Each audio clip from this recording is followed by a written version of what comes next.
Assalamualaikum warahmatullahi wabarakatuh. Perkenalkan, nama saya Fonia Santi, saya dari 12 akuntansi 1. Di sini saya akan menjelaskan tentang aset tetap tidak berwujud. Nah, yang pertama itu adalah pengertian dari aset tetap. Aset tetap merupakan kekayaan tetap milik perusahaan dalam bentuk siap pakai dan bersifat permanen. Nah, aset tetap ini dibagi menjadi dua, yaitu aset tetap berwujud dan aset tetap tidak berwujud. Nah, yang akan kita bahas pada materi kali ini yaitu aset tetap tidak berwujud. Aset tetap tidak berwujud ini merupakan kekayaan tetap yang dimiliki perusahaan yang masa pemakaian itu lebih dari jangka waktu itu lebih dari 1 tahun, bentuk atau secara fisik.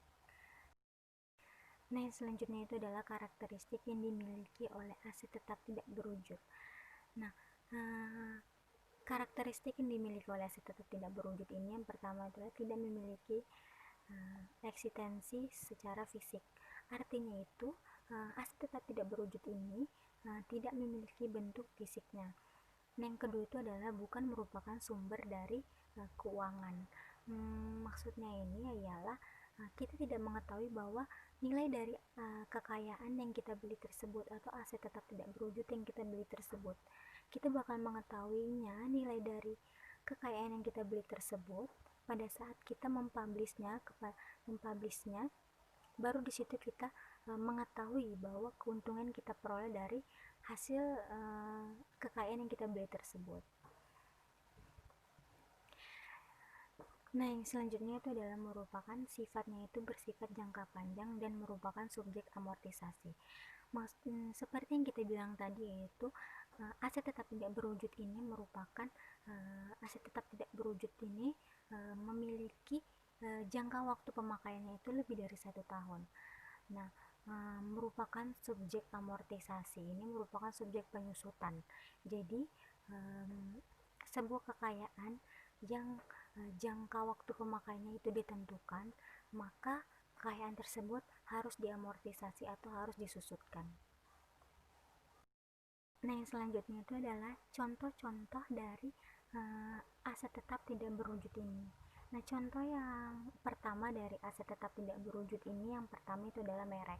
Nah, jadi merek ini, jika suatu perusahaan memiliki merek yang terkenal, maka perusahaan tersebut juga akan menjadi terkenal seperti merek yang mereka hasilkan atau mereka beli tersebut. Nah, yang kedua itu adalah software atau aplikasi.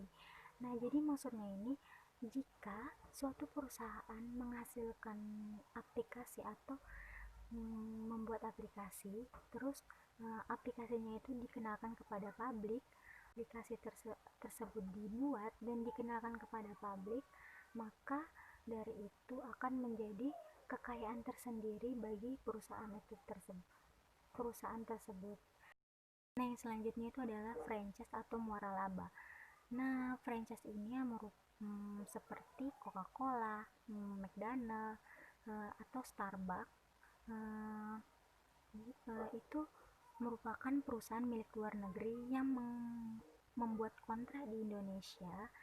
Jadi yang dibayarkan dari kontrak atau franchise-nya tersebut itu merupakan harga perolehan dari itu yang akan diamortisasi. Jadi pada saat penjurnalan franchise-nya ini, yaitu franchise pada kas. Jadi franchise-nya ini bertambah di sisi debit dan kasnya ini berkurang di sisi kredit karena dia mengeluarkan uangnya sebesar dari harga perolehan dari franchise-nya tersebut. Nah, yang selanjutnya itu adalah hak cipta. Nah, jadi yang selanjutnya itu adalah hak cipta. Hak cipta ini misalnya nih, kita cover lagu, terus dari cover lagunya kita ini kita harus meminta izin kepada yang punya lagunya tersebut atau yang mencipta lagu tersebut. Nah, jadi jika kita nggak bisa meminta izinnya secara langsung kepada penciptanya tersebut, kita bisa menulis nama pencipta lagunya tersebut dari coveran lagu yang kita buat. Nah, yang selanjutnya itu adalah hak paten. Nah, jadi hak paten ini misalnya kita mempunyai penemuan, terus kita ingin mematenkan dari penemuan kita tersebut. Nah, jadi setelah kita patenkan dari hasil penemuan kita tersebut, maka suatu saat nanti ada orang yang mengcopyright dari hasil penemuan tersebut, akan ditindak pidana dan dikenakan sanksi atau denda dari copy paste dari penemuan yang sudah dipatenkan tersebut. Dikenakan denda itu baik berupa pidana maupun sanksi uang, dan hal tersebut menjadi perolehan kekayaan tersendiri bagi yang mempunyai penemuan tersebut. Nah, selanjutnya itu adalah goodwill. Goodwill ini bisa kita contohnya itu misalnya kita ingin membeli rumah yang semulanya itu harganya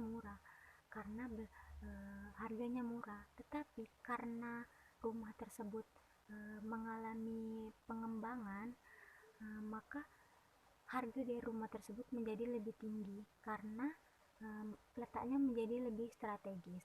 Begitu juga dengan kita misalnya kita membeli perusahaan si A, karena semulanya perusahaan itu dijual dengan harganya murah, tetapi karena perusahaan tersebut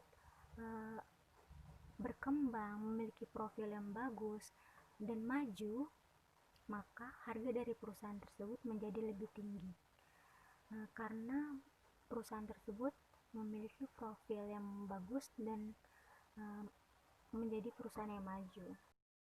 Nah, jadi aset tetap tidak berwujud ini kita tidak bisa mengetahui nilai atau keuntungan yang kita dapat dari merek atau aset tetap yang tidak berwujud.